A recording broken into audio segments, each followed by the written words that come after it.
سائل کہتا ہے عام طور پر کالج اور اسکول کے طلباء ظہر اور عصر کی نماز کے وقت میں کالج یا اسکول ہی میں ہوتے ہیں تو نماز گھر پر آ کر جمع کر کے پڑھتے ہیں، کیا گھر پر آ کر جمع کر کے پڑھ سکتے ہیں، یا اگر اسکول میں ہی پڑھیں تو بینچ پر بیٹھ کر نماز پڑھ سکتے ہیں؟ سوال یہ ہے کہ کالج میں اسکول میں ظہر اور عصر کی نماز کا وقت ہو جاتا ہے، اب ایسی صورت میں وہ نماز نہیں پڑھ پاتے ہیں، وہ گھر پر آ کر کے نماز ظہر اور عصر کی جمع کر کے پڑھتے ہیں، کیا ایسا کر سکتے ہیں کہ نہیں؟ اس سلسلے میں ہمیں سب سے پہلے یہ جاننا ضروری ہے کہ وہ جو ظہر اور عصر کی نماز کے وقت کالج میں یا اسکول میں ہوتے ہیں اور کالج یا اسکول میں نماز نہیں پڑھ پاتے ہیں، گھر پہ آ کر کے پڑھتے ہیں جمع کر کے، تو جمع کی شکل کیا ہوتی ہے؟ جمع کی شکل کیا ہوتی ہے؟ جمع ایک اصطلاحی لفظ ہے، ایک اصطلاحی لفظ ہے۔ طالب علم آ کر کے نماز کو اکٹھا کر کے پڑھتا ہے، دونوں کو ایک ساتھ میں پڑھتا ہے اور اس کا نام جمع کرنا، اسے جمع کرنے کا نام دیتا ہے۔ ظاہر سی بات ہے کہ اسے جمع کرنے کا نام دینا یہ درست نہیں ہے۔ اگر واقعی وہ جمع کے دائرے میں آئے تو جمع کہا جائے، لیکن اگر جمع کے دائرے میں نہ آئے تو اسے جمع نہیں کہا جا سکتا۔ مثال کے طور پر ایک طالب علم ہے، ظہر کی نماز کا وقت ہوا، اب ظاہر ہے کہ جب تک عصر کی نماز کا وقت داخل نہیں ہوتا تب تک ظہر کی نماز کا وقت رہتا ہے، یعنی ظہر کا وقت جو ہے عصر کی نماز کی اذان سے پہلے تک ہوتا ہے۔ اب اگر مثال کے طور پر وہ عصر کی اذان سے 10 منٹ پہلے 15 منٹ پہلے بھی اگر گھر پہنچ جاتا ہے اور اس کے بعد گھر پہنچ کر کے ظہر کی نماز پڑھتا ہے اور اس کے بعد عصر کی نماز ہوتی ہے اور اس کی اذان ہوتی ہے اور پھر وہ نماز پڑھتا ہے عصر کی، تو ایسی صورت میں کوئی قباحت نہیں، ایسی صورت میں کوئی قباحت نہیں ہے۔ بس اتنا سا مسئلہ ہے کہ اس نے ظہر کی نماز کو اول وقت میں پڑھنے کے بجائے اس نے آخر وقت میں پڑھا ہے، اور ظاہر ہے کہ جائز ہے، اول وقت میں پڑھنا فضیلت کا کام ہے۔ اگر ایسا عذر ہو، تعلیم کا معاملہ ہے یا اور کوئی معاملہ ہے، اور کوئی آدمی اول وقت میں نہیں پڑھ پاتا ہے، آخری وقت میں پڑھتا ہے، تو اس میں کوئی حرج کی بات نہیں، کوئی عیب کی بات نہیں ہے، اور وہ شخص، وہ طالب علم گنہگار بھی نہیں ہوگا۔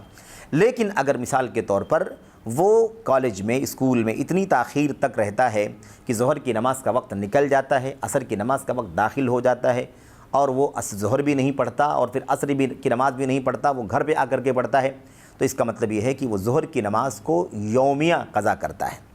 یومیہ اسے ضائع کرتا ہے، اور ایسا کرنا بالکل درست نہیں ہے۔ ہماری زندگی کے ہر کام سے افضل ہے، ضروری ہے، اہم ہے نماز کو وقت میں ادا کرنا، اول وقت میں نہ صحیح تو آخری وقت میں صحیح، لیکن بہرحال اسے قضا کرنا، اسے ضائع کر دینا، اسے وقت سے نکال دینا، جس کو اللہ کے نبی کی حدیثوں میں مار ڈالنا کہا گیا، یمیتون الصلاۃ، نماز کو مار ڈالیں گے،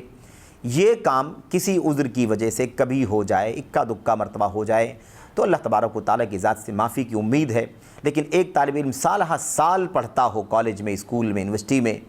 اور سالہ سال نماز کو ضائع کرتا ہو، نماز کو قضا کرتا ہو، یہ بالکل درست نہیں ہے، اس لیے کہ یہ وہ عبادت ہے جس کے لیے ہم اور آپ پیدا کیے گئے ہیں، اور ہمیشہ نماز کو ضائع کرنا، اپنے وقت سے ہٹا کر کے اسے دوسرے وقت میں داخل کر دینا، یہ درست نہیں ہے۔ کبھی کبھار بصورت عذر، بصورت مجبوری اس کی گنجائش ہو سکتی ہے، لیکن ہمیشہ یہ کام کرنا یہ درست نہیں ہے۔ اس کے لیے کوئی مناسب راستہ نکالنا چاہیے، بات چیت کرنی چاہیے، یا اسکول کے اندر، کالج کے اندر کوئی اس کا انتظام کرنے پر غور کرنا چاہیے، اور اگر کوئی اس انداز کا کوئی کالج ہو یا اسکول ہو جہاں پر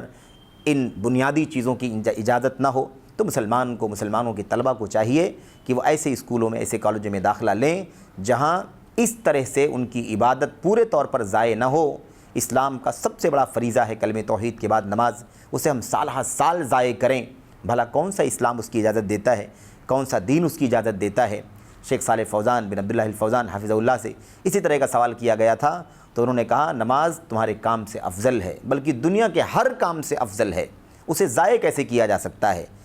اسلام نے نماز کے وقت میں فلیکسیبلٹی رکھی ہے، اس کے اندر مرونت ہے، یعنی اول وقت سے لے کر کے آخر وقت تک کا یہ بیچ میں یہ وقفہ اسی لیے ملا ہوا ہے تاکہ آدمی حسب ضرورت اس میں جب چاہے نماز پڑھ لے، لیکن ضائع کرے اور وہ بھی مستقل ضائع کرے، ہمیشہ ضائع کرے، اس کی اسلام کے اندر گنجائش نہیں ہے۔ اس لیے اس کا کوئی مناسب حل ہونا چاہیے۔ یہی معاملہ ان لوگوں کے لیے بھی ہے جو کسی ایسی کمپنی میں، کسی کارخانے میں جاب کرتے ہوں، یا کسی ایسے نظام کے تحت جاب کرتے ہوں جہاں انہیں ہمیشہ نماز ضائع کرنا پڑتا ہو، یہ بالکل درست نہیں ہے۔ اس کا کوئی نہ کوئی مناسب حل نکالیں، کیونکہ یہ ہمیشہ نماز کا ضائع کرنا اسلام اس کی اجازت نہیں دیتا۔ دوسرا جو نقطہ اس کے اندر پوچھا گیا تھا وہ یہ تھا کہ اگر اسکول میں ہی پڑھے تو بینچ پر بیٹھ کر کیا نماز پڑھ سکتے ہیں؟ بینچ پر بیٹھ کر کیسے بیٹھ کر؟ یعنی بیٹھے بیٹھے جیسے آدمی اپنے ٹیبل پر اپنی کرسی پر بیٹھ کر کے کلاس میں پڑھتا ہے، تعلیم حاصل کرتا ہے، اسی طرح نماز پڑھنے کی بات ہو رہی ہے۔ یہ اس صورت میں جائز ہوگی، اس صورت میں اس طرح نماز پڑھنا جائز ہوگا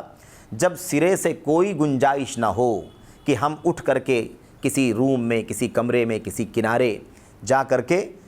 کھڑے ہو کر کے نماز پڑھ سکیں۔ اگر اس کی سرے سے کوئی گنجائش نہ ہو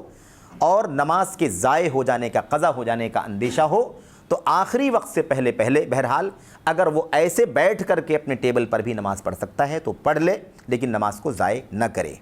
یہ مطلوب ہے ہر طالب علم سے اور ہر ملازمت کرنے والے انسان سے، اس کی پابندی کرنا ضروری ہے۔